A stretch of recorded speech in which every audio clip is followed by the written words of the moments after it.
Good afternoon, everyone, and welcome.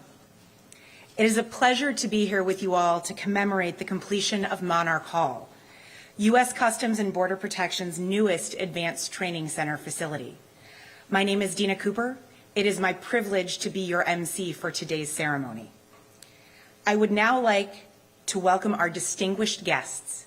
First, the Secretary of Homeland Security, the Honorable Kristi Gnome.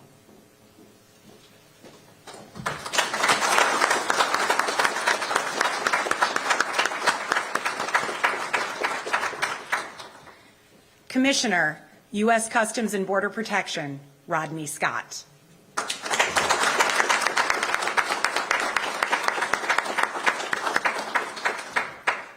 Senator from the state of West Virginia, the Honorable Shelley Moore Capito.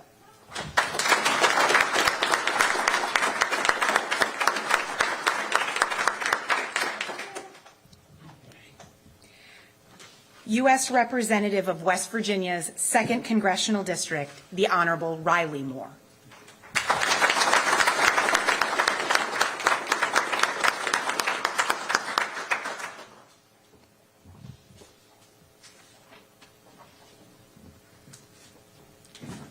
I also thank my esteemed colleagues from the Department of Homeland Security, U.S. Customs and Border Protection, and our partners at the U.S.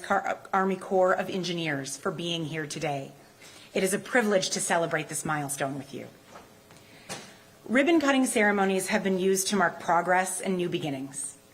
During the early parts of the modern age, the practice brought communities together to highlight the completion of critical infrastructure and the opening of new businesses and buildings. They have been used to signify the culmination of a project from its inception and vision through development and finally, completion. About 20 years ago, we held a ribbon-cutting ceremony to open the Advanced Training Center here in Jefferson County, West Virginia, as the first of its kind facility to prepare our law enforcement officers for the varied challenges their frontline duties bring them. It was a vision that came to fruition through close collaboration with our partners in Congress, with multidisciplinary teams to design and construct the campus facilities, and our local community here in Harpers Ferry, who helped us to ensure this center would be a beneficial addition to the beautiful and historic area. We are very grateful to have the continued support of Congress, especially that of Senator Capito and Representative Moore, and the surrounding community throughout the years. The Advanced Training Center has truly found a home in Jefferson County. Our goal has largely remained the same since we initially began the design and development of the Advanced Training Center: to deliver mission-specific training to our workforce to meet emerging Homeland Security challenges at and beyond our borders. Today's ceremony underscores our ongoing commitment to this goal and our dedication to ensuring this campus remains a state-of-the-art training center for U.S. Customs and Border Protection's law enforcement personnel and our leadership team. The building we are looking at now is the conclusion of a 5-year interagency and inter-industry effort to plan, design, and develop Monarch Hall. At 32,300 square feet, this 2-story building includes multi-purpose classrooms, collaboration rooms, office space for staff members, and a state-of-the-art green screen room. This newest addition to the Advanced Training Center will provide critical features to enhance the Office of Training and Development's work in fulfilling its mission and meeting the rapidly evolving training demands of our agency. We would not be standing here without the support of Congress, especially that of Senator Capito, who helped to secure the generous funding for the building we are dedicating today. I also want to take a moment to acknowledge Office of Facilities and Asset Management Assistant Commissioner Yvonne Medina and Office of Training and Development Assistant Commissioner Chris Hall. Their joint leadership, coupled with the extraordinary efforts of their respective teams, helped bring forth the facility you see today. Finally, I'd like to recognize the collaboration with the U.S. Army Corps of Engineers and LOBAR Incorporated. We are grateful for their professionalism and commitment to helping us achieve this milestone in a timely manner and within budget. We are thankful for these combined efforts of all who have been involved in the project from inception to completion. Before we hear from our speakers, I would like to ask everyone to please stand for the presentation of colors from the U.S. Customs and Border Protection Honor Guard and the singing of the national anthem by Ron Madison, Office of Facilities and Asset Management. uniformed personnel. Up 10. Put.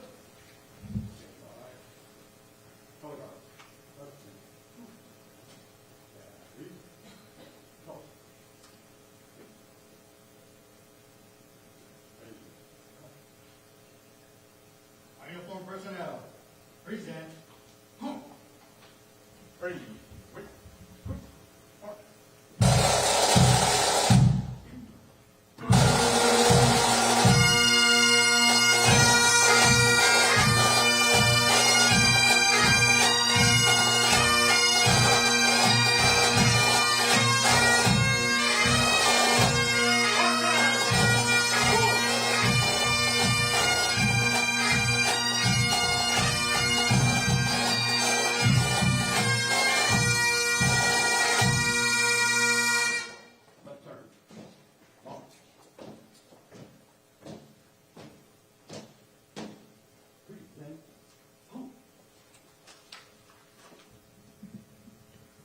Oh, say, can you see by the dawn's early light what so proudly we hailed at the twilight's last gleaming, whose broad stripes and bright stars through the perilous fight o'er the ramparts we watched were so gallantly streaming, and the rocket's red glare, the bombs bursting in air, gave proofs through the night that our flag was still there. Oh, say does that star-spangled banner yet wave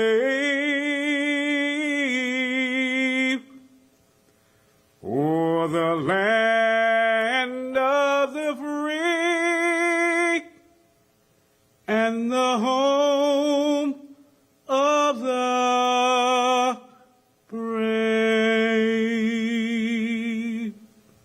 Order. Hold. Our uniformed personnel. Order. Hold.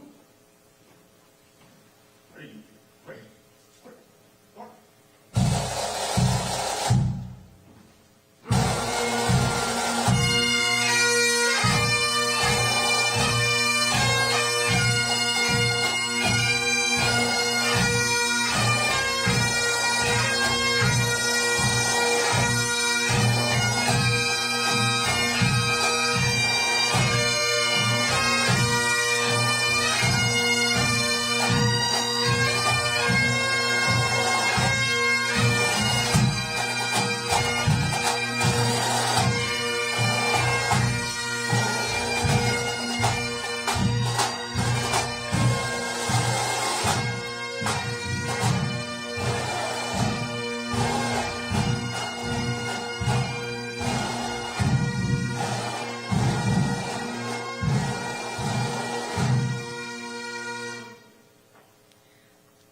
Ladies and gentlemen, please remain standing for the invocation by Chaplain Patrick Orender, Office of Field Operations.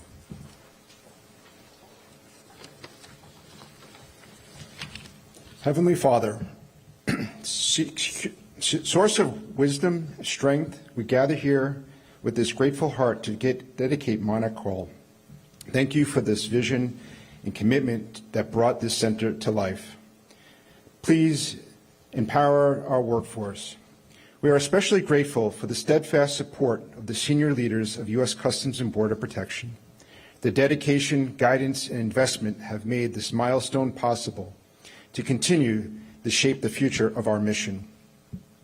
Bless all who will teach, work, and learn here. May they be equipped with the knowledge, the skills, and the character to serve and protect our homeland with excellence and integrity. We ask that you bless upon bring the blessing upon West Virginia and the surrounding communities, faithful neighbors who support and strengthen our mission. Guide our leaders, Secretary Gnome, Commissioner Scott, Senator Capito, and Representative Moore, and all present today. Grant them unity, wisdom, and resolve in their service. May this hall stand as a beacon of purpose, inspiring dedication to our safeguarding of our nation. Amen. Thank you, Chaplain Orender. Ladies and gentlemen, you may take your seats.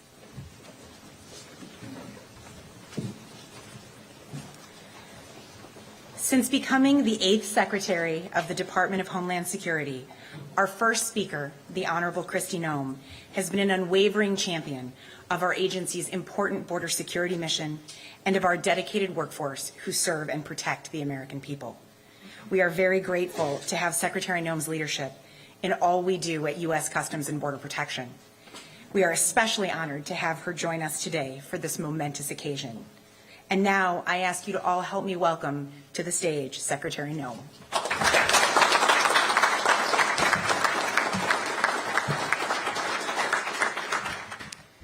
Well, thank you. Good afternoon. I believe it's afternoon now, but it's so wonderful to see all of you and to be here for such a celebration as this. This is really a monumental event, and not just for CBP, but also for Harpers Ferry, but also for our country. And so I want to thank you for taking the time to be here for this ribbon cutting and to recognize all that it took to get to this point. I do want to give a special thank you out to our Assistant Commissioner Cooper for having me here, for the invitation and for the hospitality as well.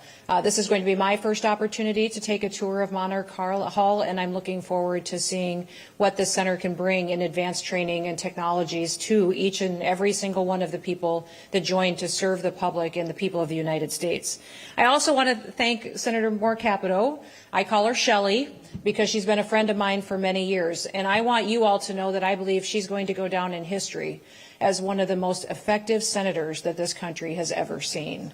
She has been so incredibly powerful in her advocacy for things that truly do matter. Would you please give her a round of applause?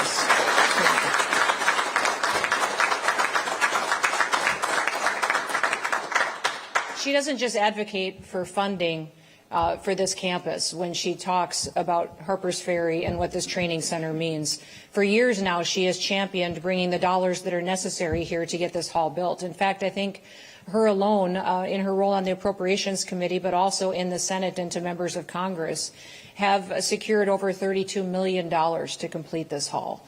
But when she does that, she tells the story. She tells the story of the men and women that will be here, that will train here, what it means for our country, what it means for our security and the ability of our families to be able to sleep and raise their children at night in a country where they're safe and where they can still pursue the American dream. I've been a long believer in the old proverb that says, what you see with your eyes, you carry in your heart. And I know that she does when she talks about this place, when she talks about West Virginia, and when she talks about what CBP means to this country as well. And also I want to thank Congressman Moore. I don't know of anybody else who got elected and hit the ground running harder and faster than he did. He works tirelessly not only for his congressional district, but also to make the House of Representatives a much more effective body. At days it can be challenging, I'm certain, which I'm grateful you're close enough to home. You can come home and detox once in a while.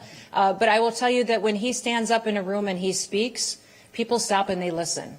And that rarely happens with members of Congress. When other colleagues are gathered together to learn about the facts behind a project or want to know for certain what truly is the situation that this policy will bring forth in this country, when Congressman Moore speaks, his colleagues listen to him, and he speaks with wisdom and discernment. So I want to thank both of them for being advocates of this facility and advocates of CBP and the work that they do every single day. There's a few other people that I do want to acknowledge. We have the opportunity to have Commissioner Rodney Scott with us today. I don't know if this is his first official event since being confirmed as the new commissioner of CBP, but if you would all congratulate him with me, I'm so thrilled at his new leadership role. It is not necessarily all that fun to go through a Senate confirmation hearing, but he did it, and he did it with grace. And I want you all to know that when I look at leadership here in this component, in this department, under the Department of Homeland Security. I turned to Rodney for leadership, and I turned to him to mentor other agencies. He is often someone who can speak with wisdom to somebody else that may not even be in CBP, maybe in a completely different department, such as USCIS or ICE or in FLETC, and he can give them wisdom and advice that helps them be more effective in the jobs that they have. So I am very grateful to have him willing to come back out of retirement, kind of, and hit the ground running and be ready to lead. But we do have somebody that is retiring, and that has been the acting Commissioner Pete Flores, and I do want to acknowledge him.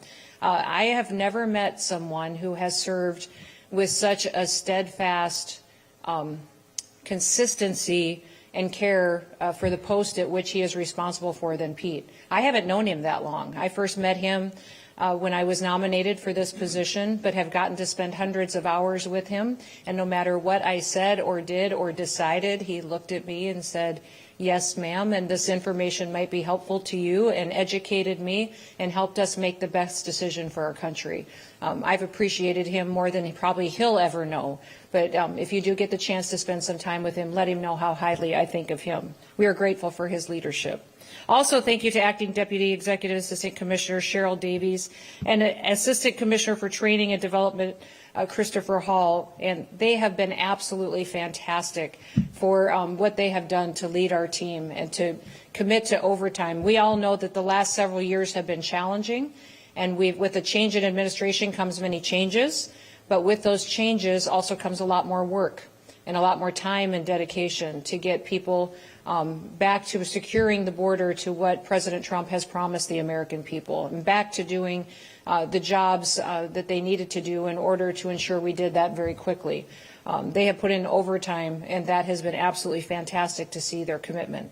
I also want to say thank you to the Advanced Training Center and Interim Director Christopher Line, who has been amazing for the dedication of running the day-to-day operations of this center and the expansion, which continues to grow, and more people which will be inspired to come and to learn here and to serve here and to train here. I have long believed that when you invest in things, you show that you truly do care about them. For years and years, I was a children's pastor at our church. And when I first became our children's pastor, I also was farming and ranching and doing other businesses. But I remember having a conversation with our pastor one day saying it's really hard for me to hear people say that children are a priority when we don't put any dollars into the program. Where you invest your dollars is truly where your future is. And I believe that with this investment, now our church did, and he did, and it was fantastic. But what I would say is that when you see people invest and build, they're saying that they're investing in the people that will train here. And we face new challenges every single day in this country, new challenges that our agents and our individuals will have to be prepared for. And I believe that they will be prepared for them because of what we're doing here to make sure that we're resourcing and equipping them the way that we should. We have a critical mission, and I'm committed to making sure that we fulfill that mission and that we do it to the best of our abilities. Facilities like this provide the training that are necessary. I was raised by a dad that said consistently to me, "Christy, we don't complain about things, we fix them." And that is what we are doing today. We see challenges ahead in this country, new threats emerging everywhere, but we don't complain about them. We fix them, and how do we fix them? We fix them with men and women who love the United States of America, and we have trained and resourced and equipped them to meet those challenges head on.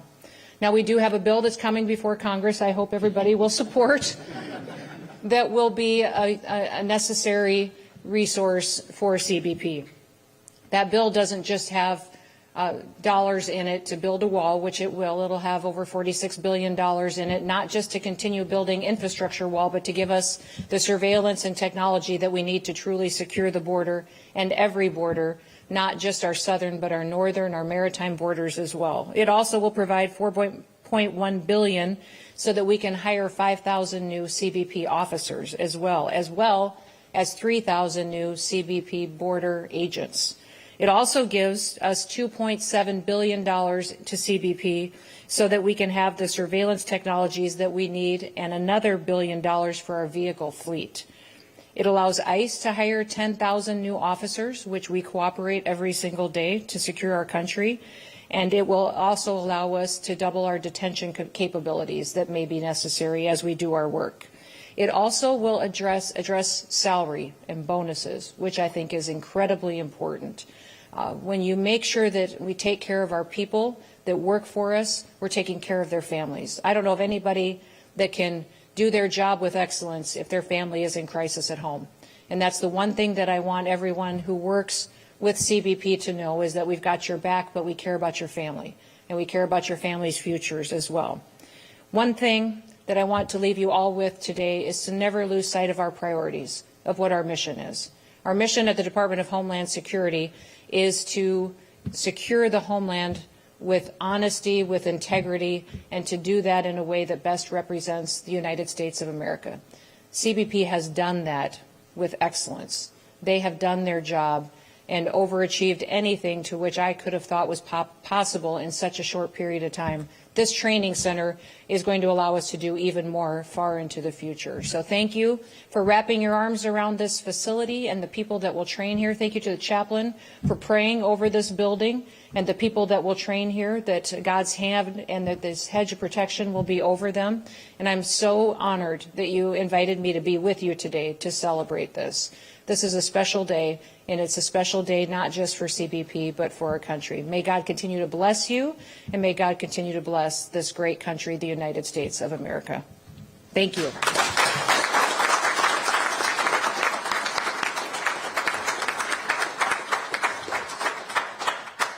Thank you, Secretary Gnome. It is truly a privilege to have you with us today. As our agency's senior career official who supervises our daily operations, Commissioner Rodney Scott guides the everyday work we do to defend our nation, including oversight of capital projects like Monarch Hall. At this time, I invite Commissioner Scott to the stage. Sir, the floor is yours.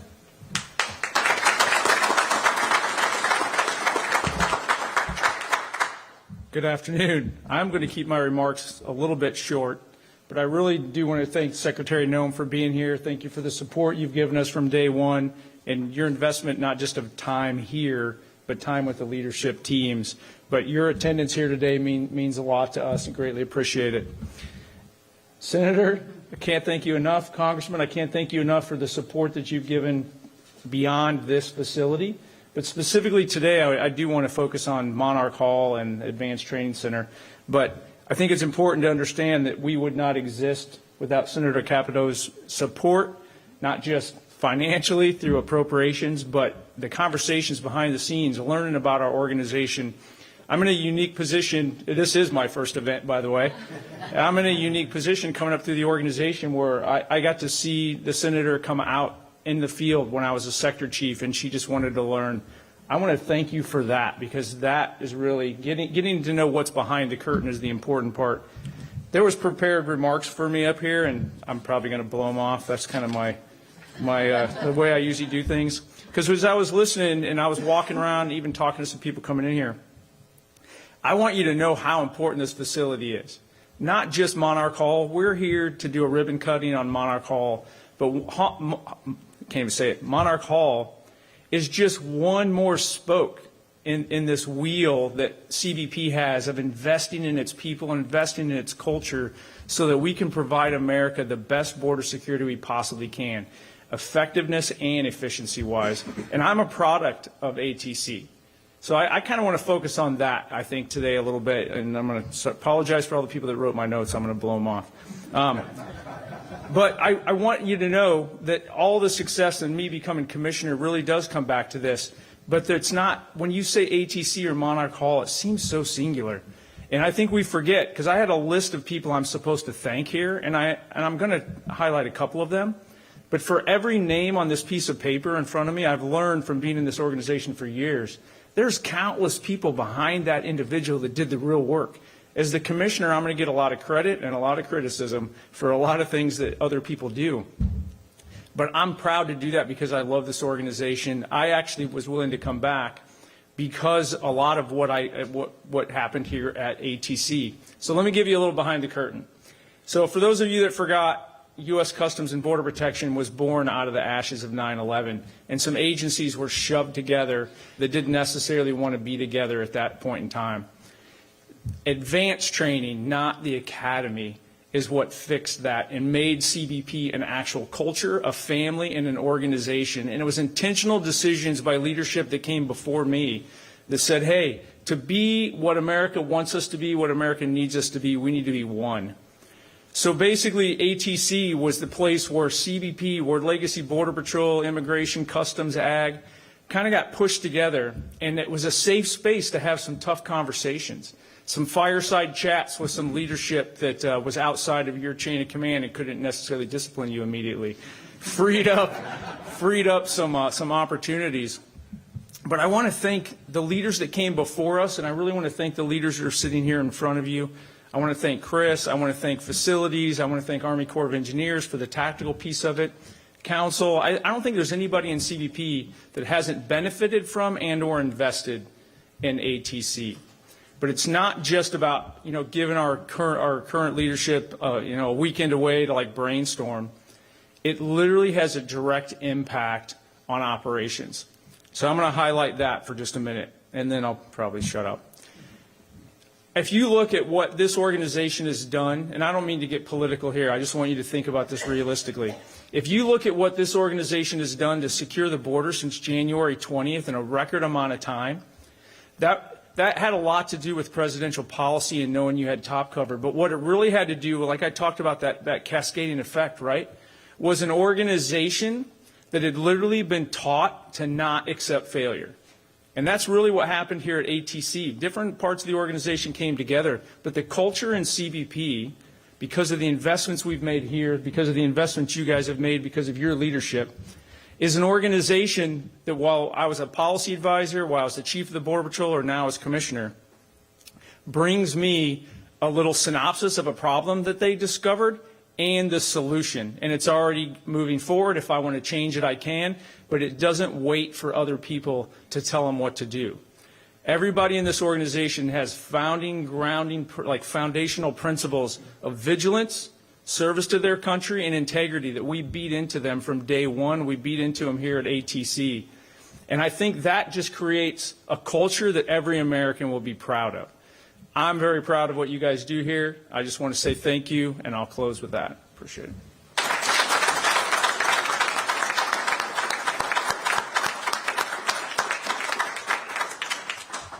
Thank you, Commissioner Scott. Our next speaker is the Honorable Shelley Moore Capito, U.S. Senator from West Virginia. Senator Capito, a West Virginian through and through, has had a distinguished career of promoting excellence in West Virginia, be it through higher education or in the public sector. As former chairwoman and ranking member, and now current majority member of the Senate Homeland Security Appropriations Subcommittee, we appreciate Senator Capito's commitment to understanding what we do along the U.S. border and beyond, and for supporting our mission. We are again very thankful to have her help in securing the funding for this project when she was chairwoman. Without further ado, let's welcome Senator Capito.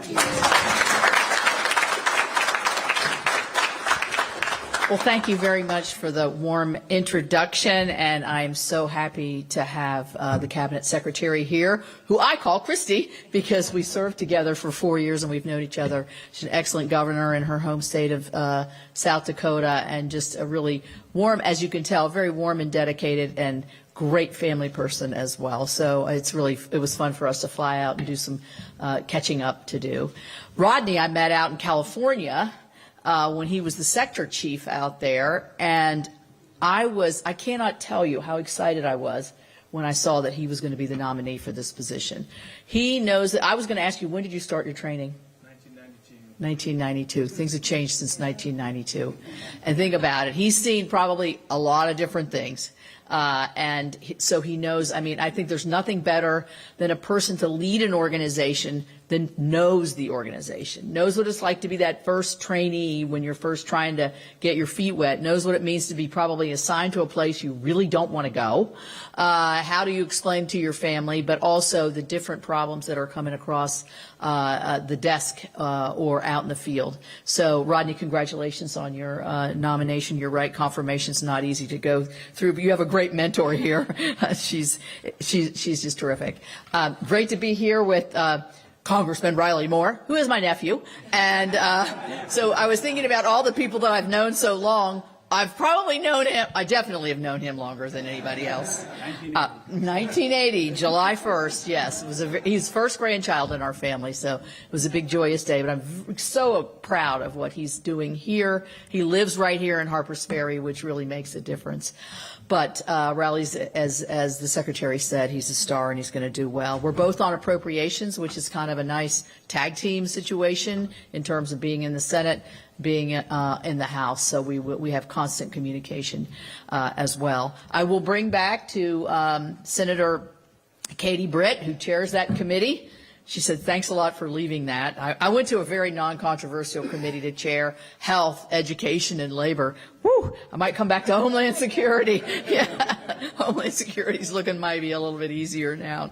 But anyway, this facility is fantastic. We've been out here more than a few times. We brought a staff retreat out here several years ago so we could see really on the ground what occurs at this facility. And as a West Virginian, my frame of reference, different than these guys, is that West Virginia frame of reference. It's great to have everybody have a touch of West Virginia when they come here, but it's the economic opportunity that the center brings to this region of West Virginia. Many of the folks who teach here and work here are now native West Virginians and live here. And so for us, this is just an incredible facility to watch it grow.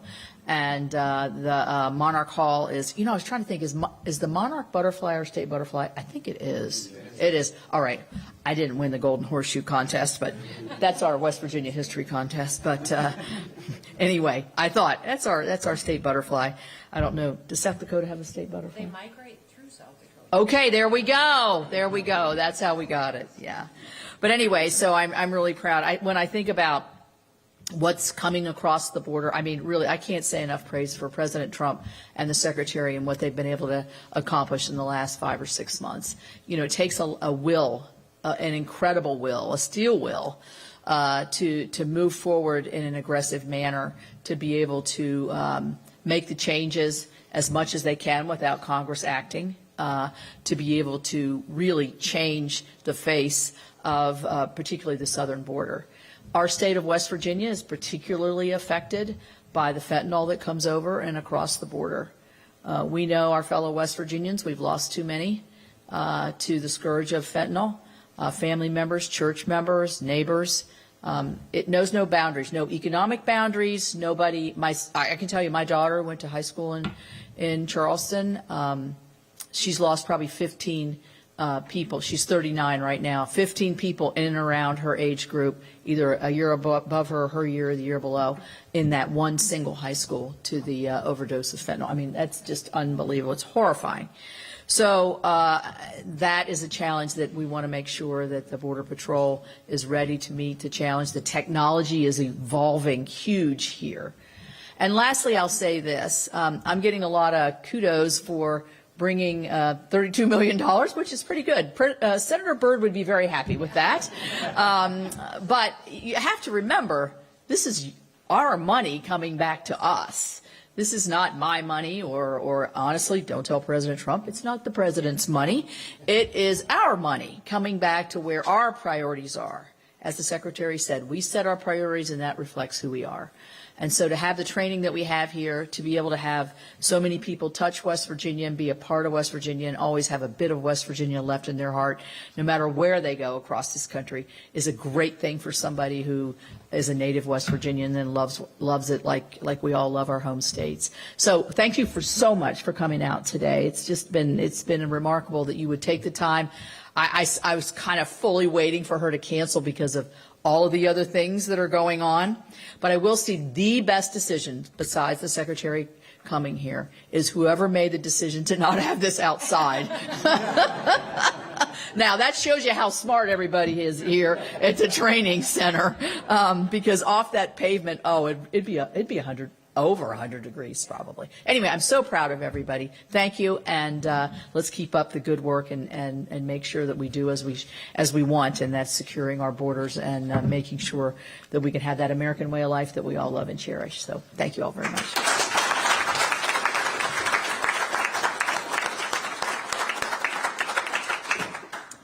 Thank you, Senator Capito. Our next guest is one of the newest members of Congress who represents West Virginia's 2nd Congressional District, the Honorable Riley Moore. So far during his tenure in the U.S. House of Representatives, Congressman Moore has worked tirelessly to further our nation's border security objectives. We appreciate his ongoing collaboration to keep America safe and his commitment to the President's objectives of keeping our borders secure and strong. We look forward to growing in our partnership with you, especially as the representative of this congressional district. Thank you for joining us today. And now, please help me welcome Congressman Riley Moore. Thank you very much. Feels like I was just here because I just was. I got to put on glasses. My aunt makes fun of me because I'm getting old. I got to wear glasses now. It's the way of the world. But no, it's great to be here. And Senator Capito was just touching on the effects of the border in West Virginia before I get into my prepared remarks. This is just last May, 2 miles from here, an illegal immigrant killed somebody in our community and burned her body. Just 2 miles from right here in West Virginia. It's really hard to believe, so it feels like every state is a border state, to be honest with you, with the effects that it's having on everybody. But on that somber note, I do want to say it's a pleasure to be back here at the CBP Advanced Training Center, to be part of Monarch Hall. That is kind of a tongue twister. Monarch Hall ribbon cutting. This new facility is crucial to expanding the good work of the CBP that's been ongoing here in West Virginia. I'd like to also start by thanking the hardworking men and women of Customs and Border Protection who work with little recognition sometimes. Certainly from my office they get that, but sometimes in the public they do not, and they very much deserve it for keeping our nation safe. So thank you all very much.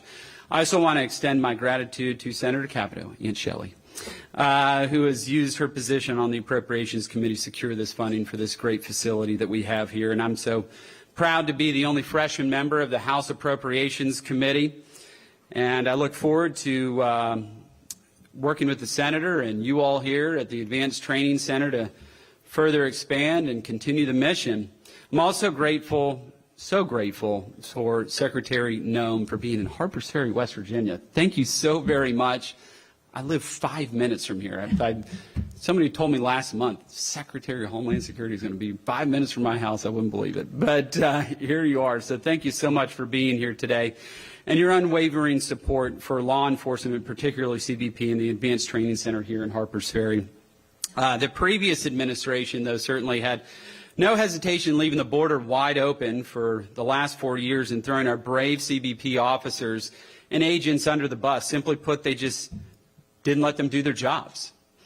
And this has had grave consequences over those prior 4 years. Millions of illegal immigrants poured across our border. This includes tens of thousands of special interest aliens who we know pose a national security threat to our country, including known terrorists that the previous administration gave free rein to cross the border and to disappear into the interior of this country. Last year, the FBI arrested several of these individuals for plotting a terrorist attack. How many are still out there planning those right now, particularly given the recent events in Iran? Well, thank God that we have Secretary Kristi Gnome here taking care of these things and keeping us all safe, so thank you for that. But, you know, it turns out that we didn't need legislation to fix any of this. We just needed a new president. That's all we needed to be able to fix this, and a new administration to come in, and a president who would let you folks do what you do best, protect our border and keep Americans safe. As a result, the number of border crossings has cratered to historic lows. It's hard to believe there's hardly anybody trying to cross right now, with just 8,400 encounters in the month of April compared to 129,000 last year in the month of April. It's just astounding. Just 2 weeks ago, I visited this facility, as I mentioned at the outset, with several of my House colleagues. We did bring some other House members out here. While here, I tried the training simulator, which allows instructors to gauge officer and agent responses to lifelike situations without putting anyone in harm's way. You were there for that, so you can attest to this. I I did a good job on this. There was a guy coming up with a knife, and there was somebody in the car. I neutralized both these folks in 1.5 seconds with 7 rounds. One of them a headshot through a windshield. That's correct. So we're big Second Amendment supporters in West Virginia. So I'd like to come back out to the gun range whenever you get some time. But it's a great simulator. It was very, very lifelike. And actually the simulator gun itself had the weight of like a Glock. It felt like an actual handgun and had a bit of recoil and all that, which I found very interesting. So thank you for that again. And I'm also, if you ever need any help out in the field, though, give me a shout. I'll head on down. But I'm also excited to share that I will also be introducing legislation. We talked about this during our brief in the House to realize CBP's goal to swap parcels of land here currently owned by DHS and Interior, and hopefully get those additional 25 acres so we continue to grow this wonderful facility. Allow me to once again express my gratitude for the important work being done here at this facility and for the invitation to address you all today. Thank you so very much, and God bless you all. Thank you.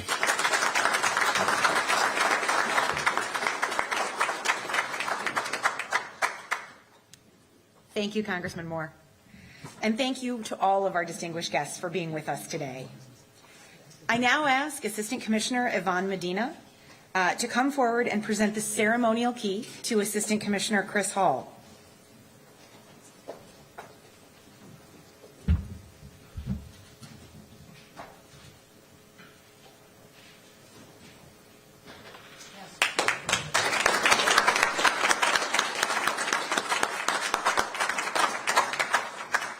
Thank you, AC Medina. AC Hall, Monarch Hall is officially yours.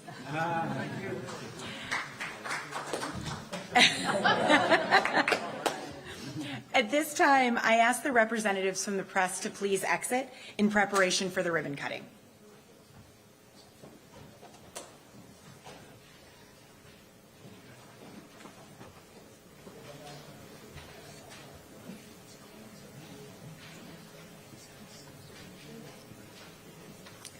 Finally, it is my privilege to invite our honored guests to join me in front of the building for the ribbon cutting. All other guests, please remain seated until you are excused to join a guided tour of Monarch Hall. Thank you for being with us today.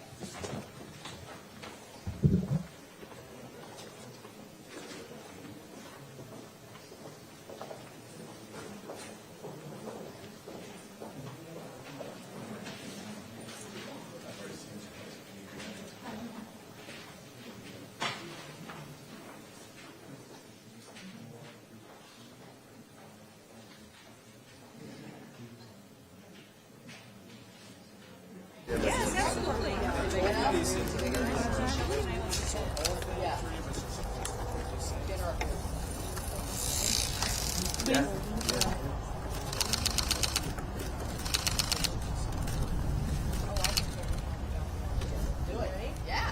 3, 2, 1.